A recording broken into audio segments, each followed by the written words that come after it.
Hello friends, അപ്പോൾ എനിക്കിന്ന് കുറച്ച് കരൾ കിട്ടിയിട്ടുണ്ട് കേട്ടോ. ആട്ടിൻ്റെ കരളാണ്. അപ്പോൾ നമുക്കിതൊന്ന് വരട്ടിയെടുക്കാം. നല്ല അടിപൊളി ടേസ്റ്റായിട്ടാണ് ഞാനിത് വരട്ടിയെടുക്കുന്നത്. ആദ്യം തന്നെ ഒരു പാത്രം വെച്ചിട്ടുണ്ട്. അത് നന്നായിട്ട് ചൂടായതിന് ശേഷം നമുക്കിതിൽ കുറച്ച് വെളിച്ചെണ്ണ ഒഴിച്ച് കൊടുക്കാം. വെളിച്ചെണ്ണ ചൂടായി കഴിഞ്ഞതിന് ശേഷം ഒരു മീഡിയം 3 സവാള എടുത്ത് അരിഞ്ഞ് ഇതിലോട്ടിട്ട് കൊടുക്കാം. എന്നിട്ട് നന്നായിട്ട് വഴറ്റണം. എന്നിട്ട് ഒരു പിടി കൊച്ചുള്ളി എടുക്കണം കേട്ടോ. കുറച്ച് കൊച്ചുള്ളി മതി, ഞാനിതിൽ കുറച്ച് ചേർക്കുന്നുള്ളൂ. അപ്പോൾ കുറച്ച് കൊച്ചുള്ളിയും കൂടി ഇതിലോട്ട് ചേർത്ത് കൊടുക്കാം. എന്നിട്ട് നന്നായിട്ട് വഴറ്റിയതിന് ശേഷം കുറച്ച് ഇഞ്ചി, വെളുത്തുള്ളി, പച്ചമുളക് ഇത് നന്നായിട്ട് പേസ്റ്റ് രൂപത്തിലാക്കി നമുക്ക് ഇതിലോട്ട് ഇട്ട് കൊടുക്കാം. എന്നിട്ട് കുറച്ച് ഉപ്പും കൂടി ഇട്ട് കൊടുത്ത് നന്നായിട്ട് വഴറ്റിയെടുക്കുക.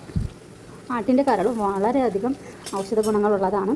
ആട്ടിൻ്റെ ഇറച്ചി മുതൽ തലച്ചോറ്, കുടൽ ഇതെല്ലാം ഒന്നും തന്നെ കളയാനില്ല. എല്ലാം നല്ല അടിപൊളി ഔഷധ ഗുണങ്ങളുള്ളതായതുകൊണ്ട് തന്നെയാണ് ഈ ആട്ടിറച്ചിക്ക് ഭയങ്കര വിലയുമാണ്. അപ്പോൾ ഇന്ന് കുറച്ച് കരൾ ഓസിന് കിട്ടിയത് കൊണ്ട് ഒന്നുണ്ടാക്കി കഴിച്ചു നോക്കാമെന്ന് വിചാരിച്ചു. അപ്പോൾ അതിന് ശേഷം നമുക്കിതിലോട്ട് കുറച്ച് തക്കാളി ഇട്ട് കൊടുക്കാം. തക്കാളി ഒന്ന് വഴണ്ട് വരുമ്പോൾ നമുക്കിതൊന്ന് മൂടി വെച്ച് കൊടുക്കാം. മൂടി വയ്ക്കുമ്പോൾ പെട്ടെന്ന് തന്നെ ഇത് നന്നായിട്ട് കുക്കായി കിട്ടും. നന്നായിട്ട് കുക്കായിട്ടുണ്ട്. നമുക്കിതിലോട്ട് മസാലപ്പൊടികൾ ചേർത്ത് കൊടുക്കാം. ഞാനിതിലോട്ട് ആദ്യം ചേർക്കുന്നത് 2 സ്പൂൺ മുളക് പൊടിയാണ്. അതിനുശേഷം 2 സ്പൂൺ മല്ലിപ്പൊടി ചേർക്കും. അതിനുശേഷം 1 സ്പൂൺ മുളക് പൊടിയും പിന്നെ കുരുമുളക് പൊടിയും ഗരം മസാലയാണ് ഇതിലോട്ട് ചേർത്ത് കൊടുക്കുന്നത്. എന്നിട്ട് നന്നായിട്ട് നമുക്കിത് മിക്സ് ചെയ്തെടുക്കാം. കുറച്ച് നേരം എണ്ണയിൽ കിടന്നൊന്ന് മസാല എല്ലാം ചൂടായതിന് ശേഷം നമുക്കിതിലോട്ട് നമ്മൾ കഴുകി വൃത്തിയാക്കി വെച്ചേക്കുന്ന കരൾ ഇതിലോട്ട് ഇട്ട് നന്നായിട്ട് യോജിപ്പിച്ച് കൊടുക്കാം.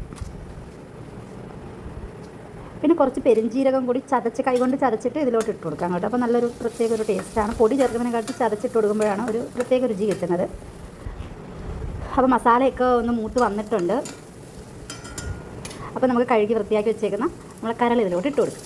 എന്നിട്ട് ഈ മസാല എല്ലാം നന്നായിട്ട് ഇതിലോട്ടൊന്ന് മിക്സ് ചെയ്ത് കൊടുക്കും. എന്നിട്ടൊരു 20 മിനിറ്റെങ്കിലും ഇത് അടച്ച് വെച്ച് നമുക്കൊന്ന് കുക്ക് ചെയ്തെടുക്കാം. കുറച്ച് വെള്ളം കൂടി ഒഴിക്കണം കേട്ടോ. കാര്യം ഈ കരളൊക്കെ ഒന്ന് നന്നായിട്ടൊന്ന് വേവണമല്ലോ. അതുകൊണ്ട് ഞാൻ കുറച്ച് വെള്ളം കൂടി ഒഴിച്ച് കൊടുക്കുന്നുണ്ട്. എന്നിട്ട് ഇത് നന്നായിട്ട് കുക്കായതിനു ശേഷം നമുക്ക് തുറന്നിട്ട് നോക്കാം കേട്ടോ. ഇപ്പോൾ കരളൊക്കെ ഇവിടെ ഒരുവിധം റെഡിയായി വന്നിട്ടുണ്ട്. നമുക്കിനി കുറച്ച് കറിവേപ്പിലയും പിന്നെ കുറച്ച് പച്ചമുളക് അരിഞ്ഞതും പിന്നെ കുറച്ച് തക്കാളി, മല്ലിയില ഇതെല്ലാം കൂടി ഇട്ട് നന്നായിട്ട് ഇളക്കി കൊടുക്കണം. എന്നിട്ട് ലാസ്റ്റ് ഞാൻ കുറച്ച് മല്ലിയിലയും കൂടി ഇട്ട് കൊടുക്കുന്നുണ്ട് കേട്ടോ. നല്ല ടേസ്റ്റാണ്. അപ്പോൾ നമ്മൾ കരൾ വരട്ടിയത് റെഡി ആയിട്ടുണ്ട്. എല്ലാവർക്കും ഇഷ്ടമായെന്ന് വിചാരിക്കുന്നു. Okay, by.